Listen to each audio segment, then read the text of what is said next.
سلامتی ہے ان آنکھوں پہ جو ہدایت پہ نظریں جمائے بیٹھی ہیں، سلامتی ہے ان کانوں پہ جو ذکر خیر کے منتظر ہیں، سلامتی ہی سلامتی ہے ان قدموں پہ جو ہدایت کی راہ پہ گامزن ہیں۔ السلام علیکم ورحمۃ اللہ وبرکاتہ۔ آپ دیکھ رہے ہیں الف لام میم، میں ہوں آپ کا میزبان محمد اویس ربانی، جو تہہ دل سے آپ کو خوش آمدید کہتا ہے۔ چڑھ دے سورج ڈھل دے ویکھے، بجھے دیوے بل دے ویکھے، جنہ دانا جگتے کوئی او بھی پتر پل دے ویکھے، لوکی کہداں دال نہیں گلدی، میں تے پتھر بھی گلدے ویکھے، کئی پیراں تو ننگے پھرتے سرتے لبن چھاواں، مولا مینوں سب کچھ دیتا کیوں نہ شکر مناواں۔ یہ اشعار ہیں حضرت عبداللہ شاہ قادری المعروف حضرت بلے شاہ رحمۃ اللہ علیہ کے۔ اپنی زندگی میں تو انتہائی مشکلات کا سامنا کیا ہی، مگر خدا اور بندوں کے روابط کو مضبوط سے مضبوط بناتے چلے گئے۔ پنجابی شاعری ہو یا پھر صوفیزم یا پھر روحانیت کی منازل، آپ کا ایک مقام رہا ہے۔ مگر واضح کرتا چلوں کہ جب آپ کے انتقال کا وقت آیا اور یہاں تک کہ آپ کا جنازہ رکھا ہوا تھا تو بڑے بڑے لوگوں نے جنازہ پڑھنے سے انکار کر دیا۔ اس وقت کے کچھ حضرات نے صاف طور سے کہہ دیا کہ جو بھی ان کے جنازے میں شریک ہوا یا جنازہ پڑھا یا پڑھایا تو وہ اسلام سے خارج ہو جائے گا۔ کہا یہ جاتا ہے کہ ایک کمیونٹی آگے آئی اور انہوں نے دفنانے کے معاملے میں اپنی خدمت انجام دی۔ اس کمیونٹی کو ہم مختلف زبانوں میں مختلف القابات سے یاد کرتے ہیں۔ مخنث کہتے ہیں، کچھ لوگ معیوب زبان میں ہجڑے اور کھجڑے بھی لفظ استعمال کرتے ہیں، اور عام طور سے ٹرانسجنڈر بھی کاؤنٹ کیا جاتا ہے۔ اس کمیونٹی کے اسلام میں کیا رائٹس ہیں؟ اسلامی جمہوریہ پاکستان میں ان کو کیسے دیکھا جاتا ہے؟ آیا ہم ان کا حق اور حقوق ادا کر رہے ہیں؟ آیا اس کتاب میں کہ جس میں بحر و بر کی ساری معلومات ہے، جس میں خشک اتر کے علوم چھپا ہے، کہ ہم نے ان کے لیے اس میں سے کچھ نکال کے دیا ہے؟ اسی موضوع پہ گفتگو کرنے کے لیے آج ہمارے درمیان انتہائی معزز علماء کرام اور ساتھ ساتھ سوسائٹی یعنی معاشرے کے وہ افراد ہمارے پروگرام میں موجود ہیں جن کی رائے انتہائی قدر و اہمیت کی حامل ہے۔ خواتین و حضرات، میں خوش آمدید کہنا چاہتا ہوں شیخ الحدیث اور سربراہ اہل سنت و جماعت تنظیم المساجد اہل سنت پاکستان کے بہت ہی معروف اور نمایاں چہرے، بہت پیاری گفتگو فرمانے والے مفتی عابد مبارک صاحب کو۔ السلام علیکم ورحمۃ اللہ۔ وعلیکم السلام ورحمۃ اللہ وبرکاتہ۔ خوش آمدید کہوں گا، ساتھ ساتھ ہمارے ہی پروگرام میں ایک پاکستان اور شہر کا معروف شہرہ ہمارے پروگرام میں تشریف رکھتا ہے، بہت ہی پیاری گفتگو فرماتی ہیں، خاص طور سے حقوق نسواں ہو یا حقوق انسانی ہو، ان کے مسائل پہ ہمیشہ آگے آگے رہتی ہیں۔ فرزانہ باری صاحبہ، السلام علیکم ورحمۃ اللہ۔ ہمارے آج کے پروگرام میں ایک اور مہمان ہیں جو خصوصی طور سے ہمارے پاس آئی ہیں۔ ہمارے پاس ان کی موجودگی دراصل ان کے حقوق کی گفتگو یعنی زبان بننے کی دلیل ہے۔ میں خوش آمدید کہنا چاہتا ہوں جو کہ پروگرام مینیجر ہیں انٹریکٹیو الائنس کی، جو کہ جینڈر کے لیے کام کر رہی ہے، زرش خانزادی کو۔ السلام علیکم ورحمۃ اللہ۔ وعلیکم السلام، اور بہت بہت شکریہ آج ہمیں اس پرمسرت موقع پہ اور اس پرمسرت پروگرام میں ہمیں بلانے کے لیے خوش آمدید، خوش آمدید۔ مفتی صاحب، پہلا سوال میں آپ سے پوچھنا چاہتا ہوں، وہ اسلام جو ہر چیز کا علم رکھتا ہے، تمام لوگوں کے حقوق دیتا ہے، بچہ ہو، بوڑھا ہو، بڑا ہو، ہر طرح کے لوگوں کو کاؤنٹر کرتا ہے، سب کے لیے اویلیبل ہے، دستیاب ہے، ان لوگوں کے لیے اویلیبل نہیں ہے، یا کوئی حقوق نہیں ہے، یا تنگ نظری ہے، یا معیوب الفاظ ہیں اور کچھ نہیں ہے؟ بسم اللہ الرحمن الرحیم، الحمد للہ رب العالمین والصلاة والسلام علی سید الانبیاء والمرسلین، اما بعد۔ آپ کا سوال جو ہے وہ زیادہ بہتر یوں ہوتا، مطلب سوال کا انداز آپ کا ٹھیک نہیں ہے، یوں ہوتا کہ کیا حقوق ہیں تو ٹھیک تھا۔ اچھا، یوں کہنا کہ کیا اسلام نے ان کو کچھ نہیں دیا، یہ ٹھیک نہیں۔ اسلام تو اس کے بھی حقوق بیان کرتا ہے۔ نبی پاک صلی اللہ تعالیٰ علیہ وسلم جب فتح مکہ کے لیے داخل ہونے لگے تو راستے میں ایک بلی نے بچے دیے ہوئے تھے۔ جی، تو صحابہ کرام علیہم رضوان میں سے ایک صحابی کی ڈیوٹی لگائی کہ تم یہاں کھڑے ہو جاؤ، کہیں بے دھیانی میں کوئی ان کے بچوں پر پاؤں نہ رکھ دے، کچل نہ دے۔ تو اسلام تو جانوروں کے حقوق بھی بیان کرتا ہے اور ہر ایک کا خیال مسلمان رکھتا نہیں ہے۔ دیتے حقوق۔ اور پھر جو ہے، ہاں، ہم انسان جو ہے وہ دوسرے کو انسان نہیں سمجھتے۔ صحیح، ہمارے ہاں تو گھر میں کام کرنے والی ماسی کو ہم انسان نہیں سمجھتے۔ صحیح، ہم تو سفید داڑھی والے اس بوڑھے کو جو ہمارا دروازہ کھولنے کے لیے چوکیدار مقرر ہوتا ہے، اس کو انسان نہیں سمجھتے۔ نہیں سمجھتے۔ تو ہم اپنے آپ کو بڑا معزز سمجھتے ہیں۔ تو یہ میرا مشورہ تھا، باقی آپ دیکھ بخوبی آپ نے بتایا. اب اسلام کیا کہتا ہے یہ بتا دیں. اسلام جو ہے وہ قرآن مجید فرقان حمید کی آیت کریمہ میرے سامنے سورہ روم آیت نمبر 30 میں اللہ رب العزت ارشاد فرماتا ہے جی کہ لوگوں اپنے آپ کو اللہ کی بنائی ہوئی اس خلقت پر قائم رکھو صحیح جس پر اس نے لوگوں کو پیدا کیا، اللہ کی خلقت میں کوئی تبدیلی نہیں ہوگی. صحیح کوئی تبدیلی یہ نہیں ہوگی. اللہ تعالیٰ عز و جل نے ارشاد فرمایا. صحیح اور اللہ کے حبیب صلی اللہ تعالیٰ علیہ وسلم فرماتے ہیں، بخاری شریف میں ہے، کل مولود علی الفطرہ، ہر شخص اپنی فطرت پر پیدا ہوتا ہے. صحیح. اب اسلام نے یہ جو ٹرانسجینڈر ہیں ان کے حقوق بھی بیان کیے ہیں. اچھا وہ کیا ہے؟ ان کا وہ اگر مردوں کی طرف مائل ہیں، ان کی خصوصیات مردوں والی ہیں تو وہ مردوں میں کاؤنٹ ہوں گے. صحیح. اور اگر خواتین والی خصوصیات اس پر غالب ہیں تو وہ خواتین میں کاؤنٹ ہوں گی. صحیح. ان کے معاملات ان کو اسی طرح کرنے چاہیے. اسلام نے، میرے رب نے کسی کو بیکار نہیں بنایا. بے شک کوئی بس قرآن مجید فرقان حمید فرماتا ہے وما خلقت الجن والانس الا لیعبدون. ہم نے تمام خلقت کو، انسانوں کو، جنات کو پیدا کرنے کا واحد مقصد یہ ہے کہ اپنی عبادت کے واسطے پیدا کیا. معرفت کے تو واسطے. اپنی عبادت اور معرفت کے لیے کسی ڈیفیکٹ چیز کو پیدا نہیں کیا. اللہ رب العزت نے جانوروں کو بھی بڑی حکمت کے ساتھ بنایا ہے. جی. اللہ رب العزت نے ان جراثیم کو بھی جو ہے بڑی حکمت کے ساتھ بنایا. اگر یہ نہ ہو تو یہ آلودگی کھانے کے لیے کچھ نہ ہو، بلکہ دنیا آلودگی سے بھر جائے اور لوگوں کا سانس لینا بھی مشکل ہو جائے. صحیح. اب یہ انسان ہیں جو انسانوں کو حقوق نہیں دیتے. صحیح. اور پھر کچھ ہمارے وہ لوگ جن کے متعلق آج آپ پروگرام کر رہے ہیں، وہ اپنے لیے خود کو ایسی راہیں متعین کر لیتے ہیں جو معاشرے میں قابل عزت نہیں سمجھی جاتی. یہ خود کرتے ہیں، یہ خود اختیار کر لیتے ہیں. معاشرہ ذمہ دار نہیں ہے کہیں بھی. معاشرہ ذمہ دار ہے. ہم کیوں ذمہ داری سے اپنے آپ کو ماورا کر لیں؟ ہم تو بیٹیوں کے حقوق نہیں دیتے ہیں. صحیح. خوبصورت ہو گیا. مفتی صاحب نے بڑا واضح کر دیا معاشرے کے حوالے سے. فرزانہ باری صاحب ہمارے درمیان موجود ہیں. معاشرے کی بات آئی ہے تو انسانی حقوق کے حوالے سے آپ سے پوچھنا چاہتا ہوں. فرزانہ باری صاحبہ، ہمارے پاس پاکستان میں ایک اعزاز یہ حاصل ہے ہمیں کہ یہاں پہ پہلے تو دنیا بھر میں اتنی تفصیل کے ساتھ، اتنی تعداد کے ساتھ شناختی کارڈ کسی بھی ٹرانسجینڈر کو نہیں ایشو ہے. اس ملک میں یہ اعزاز حاصل ہے، مگر اس کے باوجود بہت کم تعداد میں ٹرانسجینڈرز کے پاس شناختی کارڈ موجود ہے. معاشرہ کہاں کھڑا ہوا ہے؟ معاشرہ تو بڑی تنگ نظری کے ساتھ دیکھ رہا ہے. کیا ان کے لیے الگ اسکول، الگ کالج یا ہسپتال یا ان کے شادی کے معاملات یا اس کے علاوہ جو ضروریات زندگی ہیں ہم مہیا کر پائے ہیں؟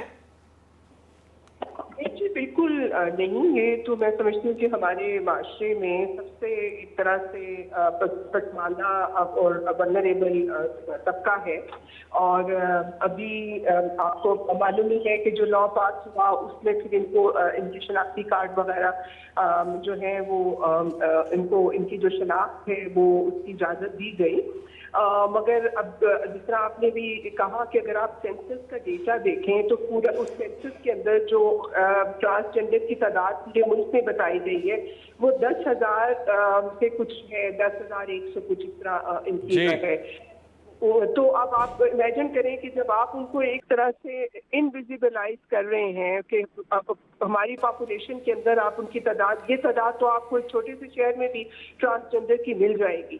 تو یہ ایک یہ ہے کہ ان کی ایگزسٹنس کو ڈینائی کرنے والی بات ہے، اس کو نہ ماننا. اور پھر جو ہمارے سماجی رویے ہیں نہ صرف کہ معاشرے میں بلکہ گھروں میں جن گھروں میں اس طرح کے ٹرانسجینڈر بچے ہیں، زیادہ تر جہالت کی بنیاد پہ ہم یہ دیکھتے ہیں کہ بچوں کو گھروں سے نکال دیا جاتا ہے اور پھر وہ ایک گرو سسٹم کے اندر جانے پر مجبور ہو جاتے ہیں. اور کیونکہ ان کو ایکول اپرچونٹی نہیں دی جاتی تو پھر آپ دیکھیں کہ جب ان کو اپنا روزگار کمانا ہوتا ہے تو ان کی جو چوائسیز ہوتی ہیں وہ محدود ہوتی ہیں، کیونکہ نہ ان کے پاس تعلیم ہے نہ ہنر آپ کوئی دیتے ہیں. تو پھر اس میں یہ ہے کہ جو ان کا اپنا ایک انٹرٹینمنٹ جو انڈسٹری ہے یا اس کے ساتھ جڑ جاتے ہیں یا بیگنگ کے اندر آ جاتے ہیں.